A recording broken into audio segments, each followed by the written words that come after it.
Bonjour tout le monde, j'espère que vous allez bien. Aujourd'hui je vous retrouve pour parler de mes dernières lectures qui n'ont pas été ultra bonnes. Voilà, j'ai été un peu déçue, j'ai enchaîné un petit peu les déceptions. J'en ai pas lu énormément, j'ai 4 livres à vous présenter je crois, 4 ou 5. Donc voilà, c'est pas terrible.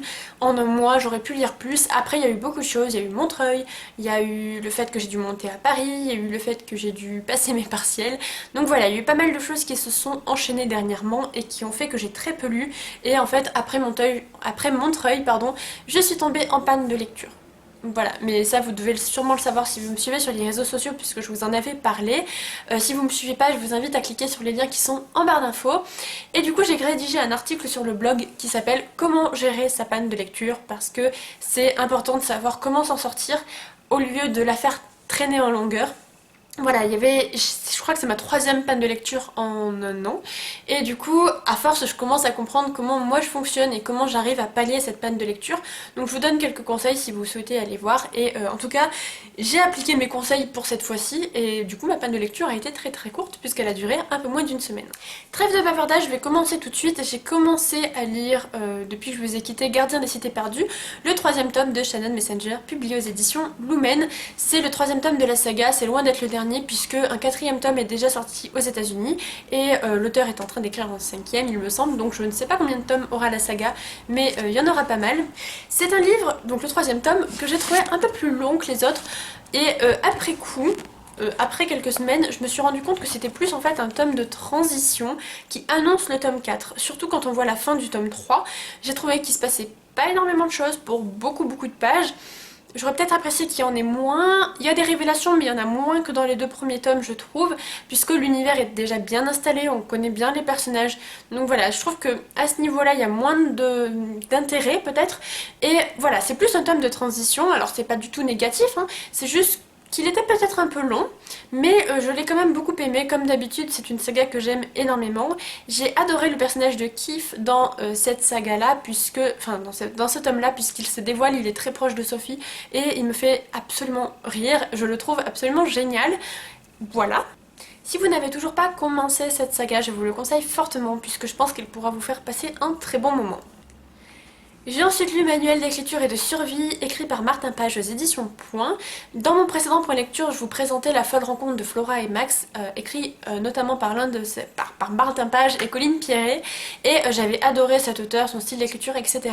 Et donc je voulais un peu renouveler mon expérience de lecture avec un nouveau livre, et les éditions Point m'ont gentiment envoyé Manuel d'écriture et de survie, qui est sûrement l'un des plus gros coups de cœur de ce point lecture et de ces derniers mois, tout simplement parce que je l'ai trouvé génial. C'est un livre, alors je dirais non-fiction, mais pas du tout, hein. C'est pas un livre de non-fiction, c'est un livre épistolaire où on a les lettres que de Martin, c'est signé Martin, et voilà, il correspond avec une jeune Daria qui est une de ses lectrices et qui est en train d'écrire un roman. Je pense que cette Daria n'a pas existé parce qu'elle n'est pas dans les remerciements, et on voit parfois à travers les lettres de Martin Page qu'il y a quand même une certaine construction pour que le lecteur puisse comprendre quelles étaient les lettres de Daria sans que l'auteur ait besoin de les retranscrire littéralement. Et ça c'est quand même très bien fait, ça arrive qu'on arrive à comprendre un peu comment c'est fait bien sûr, mais ça passe très très bien. Et j'ai trouvé ce livre absolument génial. L'auteur se livre sur son métier d'écrivain, sur son rapport avec la littérature, il donne plein de conseils sur des livres à lire. Il conseille la jeune Daria dans l'écriture de ce livre, donc si vous avez envie d'écrire, franchement lancez-vous. Il va vous parler du monde de l'édition, du monde des livres en général, qu'est-ce que ça fait d'être auteur. Il va se poser des questions sur certains points, sur certains mots, sur certaines langues, etc. J'ai trouvé ça vraiment génial. Pour vous dire à quel point j'ai aimé le livre, alors malheureusement je ne l'ai pas en ma possession parce que je l'ai prêté à une copine qui adore l'écriture et du coup je pense qu'il pourra s'intéresser à ce qu'il y a dans ce livre. Mais je vais avouer quelque chose, je vais peut-être me faire taper, mais une page sur deux est cornée, une page sur 3 ou 4 est surlignée ou entourée au crayon papier. Alors je n'ai aucun scrupule clairement à faire vivre mes livres entre guillemets. Je l'ai un peu pris comme un livre de cours, bizarrement, mais pour moi les livres que j'aime le plus, ce sont ceux qui sont le plus abîmés. Voilà, c'est ce que j'ai remarqué au fil des années, c'est que, bon, sauf les très beaux livres, hein, vous verrez, ça c'est certain, si j'ai des beaux livres qui valent plutôt cher ou que j'aime énormément, notamment les grands formats, je vais faire très attention, mais les livres poches, s'ils sont abîmés, c'est une bonne chose, puisque ça veut dire que j'ai vraiment travaillé ma lecture, et du coup là, le livre il est complètement d'occasion. Voilà, on peut pas faire plus d'occasion, bien évidemment, de toute façon c'est pas grave, je le garde pour moi. Et j'ai trouvé ce livre extrêmement enrichissant, extrêmement intéressant. Je peux que vous le conseiller, je pense qu'il plaira à énormément de monde. C'est un très très bon livre et voilà, j'espère qu'il vous plaira si jamais vous le lisez. J'ai ensuite lu Arena 13 de Joseph Delaney aux éditions Bayard et là ça a été un peu la douche froide. En fait, je ne sais pas pourquoi, mais j'ai pas pu m'empêcher de comparer ce livre à Aeternia, qui n'a rien à voir. Ça part du même principe, une arène, des gladiateurs, etc. Sauf que dans Aeternia, on ne voit qu'une seule fois les arènes, c'est-à-dire dans le chapitre 1. Et c'est l'enjeu principal d'Arena 13, donc ça n'a rien à voir, même si ça a le background de base, entre guillemets, enfin pas le background, mais le contexte. Et voilà, j'ai pas pu m'en empêcher, sauf que le problème, c'est que dans Aeternia, le héros, il a 40 ans. Et à ce moment-là, quand je lisais Arena 13, j'en avais un peu marre des adolescents qui vont sauver le monde ou je ne sais quoi. Et du coup, c'était un petit peu difficile de me plonger dans cette histoire. Alors c'était très bien écrit, il n'y a pas de souci, j'ai trouvé ça très immersif. Jusqu'à ce que j'en décroche tout simplement. J'ai trouvé les héros et leurs relations trop attendues. Je n'ai pas du tout été surprise, je m'attendais un peu à ce que ça se passe comme ça. Si la fin m'a un petit peu surprise, je m'attendais pas à ce que le tome 1 se termine de cette manière, qui annonce du coup le second tome. Mais j'ai pas trop accroché à l'histoire, je me suis plutôt ennuyée et j'ai pas du tout été intéressée entre la relation entre le garçon et la fille. Voilà, j'ai pas trop aimé, je me suis pas du tout identifiée au personnage, donc ça n'a pas été une super lecture. J'ai ensuite lu Le Feu secret de Karina Rosenfeld et Sigrid Dougherty et là ça me fait un petit peu pareil, bien que j'ai préféré Le Feu secret. Voilà, à nouveau overdose d'adolescents, sachant que là on tombe exactement dans le young adulte que je n'apprécie pas, c'est-à-dire des personnages trop beaux, trop lisses, trop propres et ça a tendance à m'énerver. Je m'attendais pas à ça parce qu'on apprend qu'ils sont trop beaux à la moitié du roman et c'est à ce moment-là que j'ai décroché. Pourtant le début est très prenant et très original. J'ai adoré l'écriture des deux auteurs, je connaissais pas l'écriture de Sigrid Dougherty mais je l'ai vraiment beaucoup appréciée. Et j'ai bien aimé les personnages qui entretiennent une correspondance par mail. Les chapitres s'alternent et on a une fois le personnage de Sacha et une fois le personnage de Taylor qui se retrouvent un peu dans un contexte particulier, c'est-à-dire qui... Sacha sait qu'il va mourir à ses 18 ans et du coup il est complètement invincible, il peut mourir autant de fois qu'il veut avant il va renaître. Ça j'ai adoré ce principe là, je trouve absolument original. Taylor c'est une jeune fille qui est une étudiante qui va à tout prix rentrer à Oxford, qui est très intelligente, très... Voilà, j'ai beaucoup aimé la manière dont elle était, mais j'ai pas du tout aimé les relations qui régissaient, qui faisaient vivre les personnages parce que au début je trouvais ça trop original que Taylor est un petit copain, mais évidemment on va faire en sorte qu'on n'aime plus ce petit copain. Voilà, ça m'a énervé, j'ai pas apprécié le fait que les auteurs fassent du petit copain quelqu'un qu'on n'aime pas parce que c'est trop facile, on va vouloir forcément qu'il y ait une romance entre les deux personnages principaux et j'aurais aimé qu'on assume un peu ce rôle de oui, la fille elle va vers un autre gars alors que l'autre il est super gentil.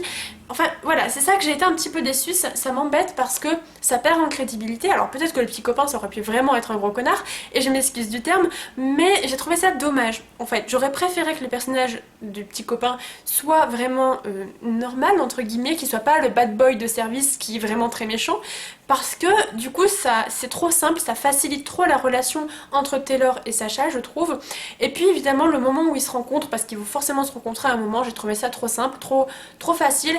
Et évidemment quand l'un et l'autre se rencontrent c'est oh elle est trop belle, elle est machin, elle est comme ça. Et quand Taylor rencontre Sacha c'est oh il est trop beau, je le pensais pas comme ça, vraiment trop le bad boy brun ténébreux. Et ça m'a énervé, voilà tout simplement. J'ai beaucoup de mal, c'est vrai que ça gêne pas grand monde, mais moi c'est ce qui fait perdre de la crédibilité au roman. Vous pouvez me donner le livre le plus fantasy science-fiction, c'est-à-dire le moins réaliste possible, mais si vous me mettez des relations qui ne fonctionnent pas, je pense c'est difficile pour moi.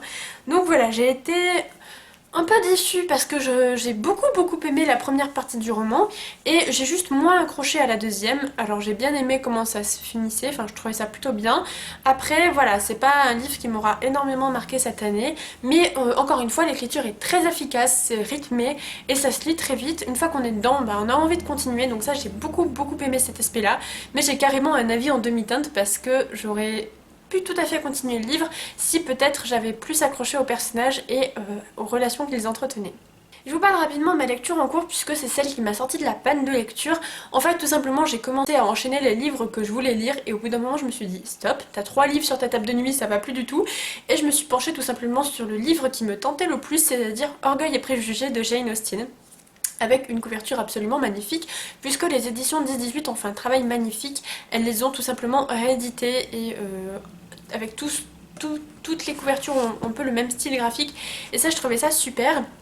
J'aime beaucoup Orgueil et Préjugés, je l'avais lu pour la première fois il y a 3 ans et pour moi le conseil ultime quand on est en panne de lecture c'est de relire le livre qu'on avait adoré il y a quelques années, et voilà, je trouvais ça absolument formidable, je l'ai lu, je suis presque à la moitié.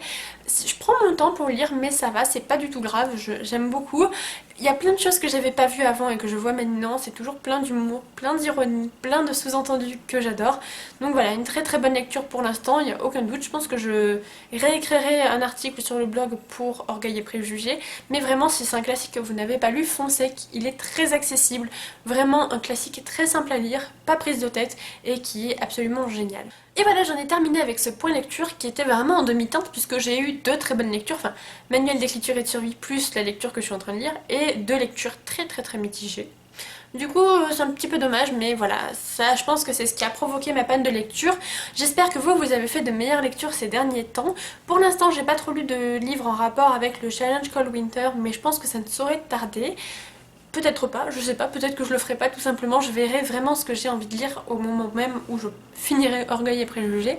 En attendant, moi je vous souhaite de Voilà, ça veut rien dire. En attendant, je vous souhaite de faire de très bonnes lectures et je vous dis à très vite. Bye!